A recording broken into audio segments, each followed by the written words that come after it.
Welcome to mega 9. నేను హారిక. అమ్మో పెళ్ళ, ఎస్, ఇప్పుడు పెళ్ళి అంటే యువత అంతా భయపడుతున్నారనే చెప్పాలి. ఎందుకు అనంటే ఇప్పుడు మనం రీసెంట్గా చేసిన చాలా వీడియోస్లో పెళ్ళంటే ఇది నూరెళ్ళ పంట కాదు, నూరెళ్ళ మంట అన్నటట్టే అయ్యిందని చెప్పాలి.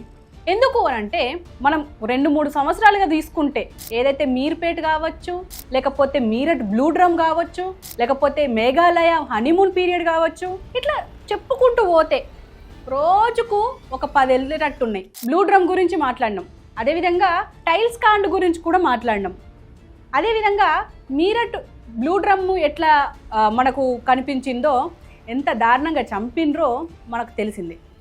ఇప్పుడు కూడా ఈరోజు మనకు వస్తున్న వార్తలేంటి? వాల్యూమ్ తగ్గించమని అడిగినందుకు భర్తను చంపేసింది భార్య.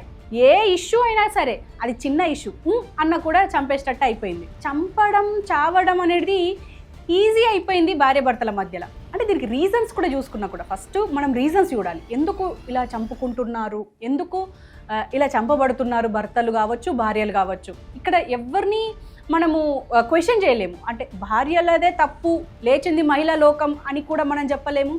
పురుషులు ఎప్పటి నుంచో ఇటు భార్యల మీద కావచ్చు, మహిళల మీద కావచ్చు అగత్యాలు చేస్తున్నారు అని చెప్పడానికి కూడా లేదు. ఎందుకనంటే ఇది ఎప్పటి నుంచో జరుగుతుంది. అంటే మహిళలది బయటకు రాలేదు, కానీ పురుషులది వచ్చింది. ఇప్పుడు మహిళలది కూడా వస్తుంది, ఎందుకంటే సోషల్ మీడియా యుగం. ఇప్పుడు మనం ముఖ్యంగా చెప్పుకోవాల్సిన ఫస్ట్ రీజన్ అక్రమ సంబంధాలు. ఎస్, అక్రమ సంబంధాల వల్లనే బావను ప్రేమించి భర్తను చంపడం, లేకపోతే మామను ప్రేమించి భర్తను చంపడం, ఫ్రెండ్ను ప్రేమించి భర్తను చంపడం, ఇలాంటివి ఈ మధ్య మనం ఎక్కువగా విన్నాము.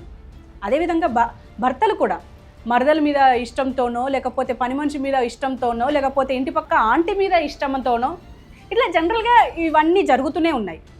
ఎందుకు అంటే ఈ అక్రమ సంబంధాలేనా అంటే ఇంకా ఉన్నాయి, చాలా ఉన్నాయి. ఫస్ట్ మనం మీర్పేట తీసుకుందాం. అంటే కుక్కర్లో భార్యని చంపిన విధానం మనం చూసాము. దాని గురించి ఎన్ని చర్చలు జరిగాయి. ఈవెన్ ఎవరైతే భార్యని చంపారో ఆయన కూడా, రామ్మూర్తి, ఆయన కూడా ఇప్పుడు అంటే దర్జాగా దాన్ని ప్రూవ్ చేసుకోండి అని చెప్పేసి కాలు మీద కాలేసుకున్నారు. అంటే ఒక పగ్గడ్బందీ ప్లాన్తోని చంపడం నేర్చుకున్నారనే చెప్పాలి. అంటే పోనీ నచ్చట్లేదు, ఈ పెళ్లి జీవితం నచ్చట్లేదు అని చెప్పేసి విడాకులు ఇస్తే, మొన్న జరిగిందేంటి, సరూర్ నగర్లో భార్య నాకు విడాకులు ఇచ్చేసింది అన్న కోపంతో వెళ్ళి, అంటే రెండో పెళ్లి వేసుకుంది నాకు విడాకులు ఇచ్చి అని చెప్పేసి పోయి భర్త భార్యను చంపేసిండు. అంటే మాజీ భర్త భార్యను చంపేసిండు. మనం మొన్నటి వరకు ఏం మాట్లాడుకున్నాం అంటే విడాకులు ఇచ్చే ఆప్షన్ ఉంది కదా, ఎందుకు దీన్ని పట్టించుకోవట్లేదు, ఆ ఆప్షన్ ఎందుకు యూజ్ చేసుకోవట్లేదు, ఆ చిన్న లాజిక్ ఇట్లా మిస్ అయ్యిండ్రు అని చెప్పేసి మనం మాట్లాడుకున్నాం. మరి ఇప్పుడు ఏమైంది, మొన్న సునీత అండ్ మహేష్ విషయంలో విడాకులు ఇచ్చింది అన్న కోపంతో ఎక్కడనో ఫారెన్లో ఉన్న వ్యక్తి వచ్చి మరీ చంపేసింది. ఈరోజు విన్న వార్త, మంగళగిరిలో జరిగిన వార్త, వాల్యూమ్ తగ్గించమన్నందుకు, పైగా ప్రేమించి పెళ్లి చేసుకున్న వ్యక్తి, అంటే వివాహేతర సంబంధం అని కూడా అంటున్నారు. అంటే ఆమెకు ఆల్రెడీ పెళ్ళయింది, భర్తతోని దూరంగా ఉంటున్నా అని చెప్పేసి ఇంకొక వ్యక్తితో పెళ్లి చేసుకుంది. ఆ పెళ్లి చేసుకున్న వ్యక్తి మళ్ళీ ముస్లిము అయినా సరే పెళ్లి చేసుకున్నారు. అంటే ఎంతో ప్రేమ ఉంటే తప్ప వేరే మతాల వాళ్ళు కలిసి పెళ్లి చేసుకోలేరు. అది కూడా జరిగింది. మరి జరిగినాక మరి ఏం అడ్డొచ్చింది, ఏం కోపం వచ్చింది, ఎందుకు అంటే వాల్యూమ్ తగ్గించు అన్నందుకు అంత కోపం, అంత అంటే ఆవేశం ఎందుకు వచ్చింది? అంటే క్షణికావేశంలో చంపేసింది అని చెప్పేసి మనం మాట్లాడుకుంటున్నాం. అంటే ఆ క్షణికావేశం ఎందుకు వచ్చింది?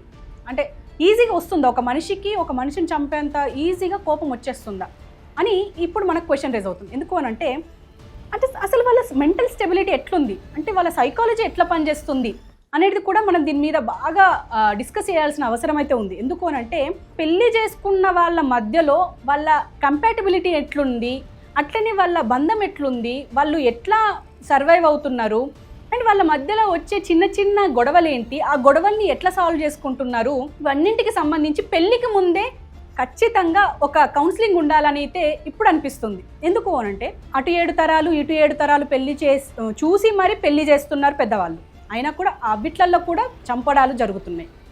ఇప్పుడు అటు 7 తరాలు ఇటు 7 తరాలు చూడకుండా జస్ట్ అబ్బాయి అమ్మాయి చూసుకొని పెళ్లి చేసుకోవడం కూడా జరుగుతుంది. అక్కడ కూడా ఈ చంపుకోవడాలు చూస్తున్నాం. అంటే ప్రేమించి పెళ్లి చేసుకున్నా, అరేంజ్ మ్యారేజ్ చేసుకున్నా, ఏదైతే ఏముంది, ఏ రాయి అయితే ఏముంది పలు రాళ్ళ కొట్టుకో అందుకన్నట్టు ఉన్నది. ఇప్పుడు దీనికి సంబంధించి అంటే మీరేమంటారు? అంటే దీనికి ఖచ్చితంగా కౌన్సిలింగ్ అవసరమా కాదా? ఎందుకంటే యువత అంతా భయపడుతున్నారు, పెళ్ళెందుకు భయ్యా, సప్పుడగా సైలెంట్గా ఉందాం, ఏదో జరుగుతుంది కదా ఈ జీవితం ఇట్లనే గడిపేద్దాం అన్నట్టుంది. ఇప్పుడు జరుగుతున్న సిచ్యువేషన్స్ అట్లున్నాయి. అబ్బాయిని అనలేకపోతున్నాము, ఇటు అమ్మాయిని అనలేకపోతున్నాము. కానీ వాళ్ళకు మాత్రం అంటే చంపడానికి వేరియస్ రీజన్స్ ఉన్నాయి.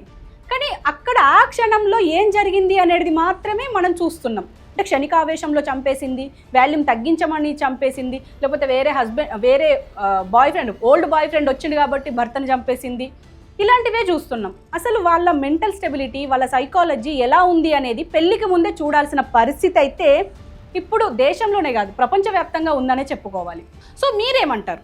అంటే పెళ్లి చేసుకుందామంటారా, చేసుకోకపోతే మంచిదంటారా, లవ్ మ్యారేజ్ బెటర్ అంటారా, అరేంజ్డ్ మ్యారేజ్ బెటర్ అంటారా?